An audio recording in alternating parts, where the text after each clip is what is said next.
د دنیا ژوند ډېر لږ ژوند دی، ډېر کم ژوند دی، او نن یا سبا خو ته به تیزې زه به تیزم. زموږ نه مخکې په دې ځمکه باندې په دې کومه چې اوس موږ ناست یو په دې باندې نور خلک تېر شوي، هغوی نه مخکې نور تېر شوي، هغوی نه مخکې نور تېر شوي، او په هغه وخت کې هغوی ته نصیحتونه شوي او نیکانو خلکو ته په مخه ویلو، علماو ته ویلو چې یو وخت به داسې راشي تاسو به نه یي، یو وخت به داسې راشي تاسو به نه یي، یو وخت به داسې راشي تاسو به نه یي. په هغو کې چې چا منلې ده او چا کوشش کړی دی هغه به اوس الله نه د امید دی، د ګمان دی چې هغه په جنت، او چا چې نه دی کړی نه هغه به اوس په خساره کې. نو یو وخت به داسې راشي چې په دې ځمکه باندې به نور خلک او زمونږ تذکره به کوي چې ګوره په دې ځای کې کوم څه خلک تېر شوي اوس په قبرونو کې پراته دي، د دوی نه عبرت واخلئ. هغې نه مخکې چې په تا باندې دغه ورځ راشي او ته د خلکو دپاره یو درس او عبرت وګرځې، نه د ځان دپاره څه وکړه، د دغه قبر دپاره څه وکړي. رسول صلی الله علیه وسلم یو ورځ په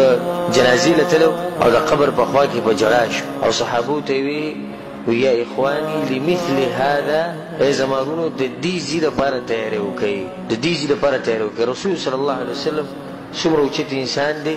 څومره اوچت شخصیت دی، او هغه چې کله دا قبر ویني نو هغه په ژړا کېږي، وایي د دې ځای دپاره څه وکئ. بیا راشه عثمان بن عفان ته وګوره. عثمان بن عفان رضی الله عنه معروفه خبره د هغه په سیرت کې دا ده چې کله به هم هغه د قبر سره کېناسته په ژړا به شو تر دې چې ږیره به په اوښکو ډکه شوه او د اوښکې به په دې ږیره له پاسه روانې وي. نو چا دې تپوس وکړو وی رسول صلی الله علیه وسلم د جنت او د جهنم بحث کوي ته دومره نه جاړې، کله چې د قبر سره کښېنې بیا ته ډېر جاړې. نو هغه وایي ځکه چې قبر اولنۍ پوړۍ ده د آخرت، که په دې کې پاس شوې نو مخکې اسان دي، او که په دې کې پیل شو نو مخکې پیل. اوس یو سړی د جنت او د جهنم نه یېرېږي او د قبر نه یېرېږي، داسې خبره شو، ځکه چې جنت او جهنم خو د قبر نه بعد را روان دي. د قبر اوله مرحله ده ستا، اولنی امتحان دی، په دې کې به ستا پته لګي یا به جنت ته ځي یا به جهنم ته ځي، والعیاذ بالله. او دا خبره یاد ساتئ ځان سره. په ژوند کې دوه ورځې ډېرې عجیبه دي او ډېرې ګرانې، او دوه شپې ډېرې ګرانې. دا د هر انسان په حق کې دي، هر انسان باندې د دوه ورځې او دوه شپې راځي. یوه هغه ورځ ډېره عجیبه ده او ډېره سخته ده چې کله په انسان پسې ملک الموت راشي او سات یې اخلي، نو هغه ډېره عجیبه ورځ راځي په انسان باندې او ډېره سخته، ځکه چې په دغه ورځ باندې فیصله کېږي، د جنت او د جهنم فیصله په دغه ورځ کېږي. نو دا ډېره عجیبه ورځ او ډېره سخته ورځ. مؤمن چې زړه ژوندی ایمان پکې هر دغه ورځې سوچ کوي. دویمه چې ډېره عجیبه ورځ په انسان باندې راځي، نو هغه ورځ ده په کومه ورځ چې به عملنامې ورکړی کېږي، یا په ښي لاس یا په ګس لاس. دا هم ډېره عجیبه ورځ ده د انسان په ژوند کې، او دا به لازم راځي د دواړه ورځې. او دوه شپې دي چې هغه ډېرې عجیبه دي. اولنۍ هغه شپه چې په قبر کې اولنۍ شپه وي، دا ډېره د سختو شپه وي، او ډېره د انسان په سوچ کې واجي چې به دغه شپه به څه کېږي، چې تا کله قبر کې کېږي او په تا باندې اولنۍ شپه راشي ته به څه کېږي. دې خبرې ته د مؤمن د ژوندي مؤمن سوچ ډېر شي چې زه به د اوله شپه به د قبر کې څنګه تېروم، ما څه کړي دي او که نه. او دویمه هغه شپه ډېره عجیبه شپه وي او ډېره سخته شپه وي چې به سحر له قیامت وي. هغه شپه هم ډېره عجیبه وي چې خلک د خبر نه وي، نن شپه ده او سبا به قیامت وي. داسې کوشش پکار دی زموږ دپاره د مرګه پورې، واعبد ربک حتی یأتیک الیقین، چې زموږ نه دا ساه په داسې حال کې وځي چې الله سبحانه وتعالی زموږ نه راځي. ځکه د نیکانو خلکو د واقعاتو ته چې ته وګورې او په دغو کتابونو تا سره یي د نیکانو خلکو کوم سیرت چې دا کتابونه ځان له پیدا کړي، نو دوی په د آخري وخت کې ډېر سخت په یره کې او جاړي د زنکدن په وخت کې. نه تپوس دا راځي چې کېدای شي هغوی جاړي به بچو پسې ښځې دې پاتې کېږي، مور پلار دې پاتې کېږي، نه ټول جاړي په دې چې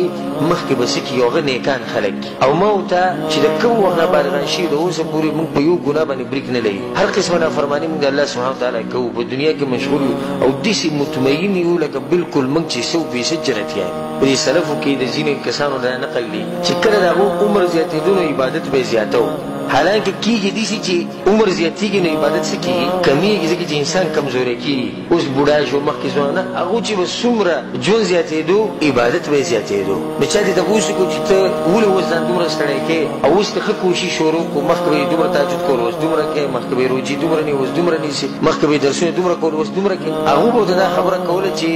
ځکه چې زمونږ هغه